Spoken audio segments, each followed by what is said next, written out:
Уже сейчас уровень воды водохранилища Ингургэса, являющегося единственным источником энергоснабжения страны, снизился до 438 метров.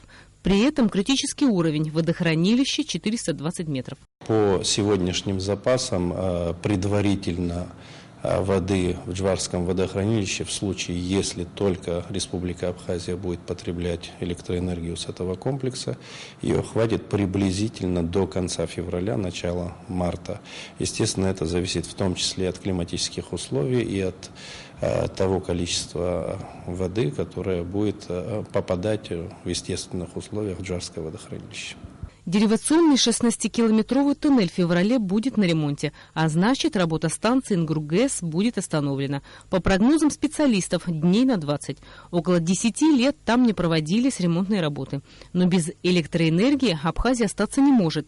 Каким образом и на каких условиях республика будет обеспечиваться электроэнергией, об этом станет известно лишь после того, как наши энергетики обсудят все вопросы с грузинскими и российскими специалистами. Кроме дефицита воды в водохранилище, еще и встает вопрос остановки гидроэлектростанций для того, чтобы провести изыскательские работы, провести мониторинг в туннеле, о котором мы говорили, для того, чтобы уже проводить мероприятия по реализации проекта для ремонтных работ, в связи с чем понятно, что Республика Абхазия должна быть запитана электроэнергией.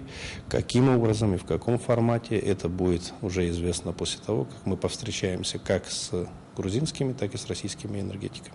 А вот что касается веерного отключения электричества, то руководитель Черноморэнерго Аслан Басария заверил, что жители Абхазии не останутся без света. Мы прекрасно понимаем, что после наших консультаций мы со стороны Республики Абхазия совместно с правительством будем принимать решения по запитке Абхазии электроэнергией. В случае определенных совместных договоренностей мы этот вопрос решим. Либо, если этот вопрос не будет решен, конечно, мы используем свои ресурсы и возможности для того, чтобы решить этот вопрос со стратегическим партнером. Естественно, за любой переток приходится платить, и государство будет изыскивать те возможности для того, чтобы не оставить наших потребителей без электроэнергии. На официальном сайте Черноморэнерго каждый желающий в режиме реального времени может получить любую информацию, вплоть до уровня воды в водохранилище Ингургэса. Рената Шакай, Тимур Гугохи, Абхазское телевидение.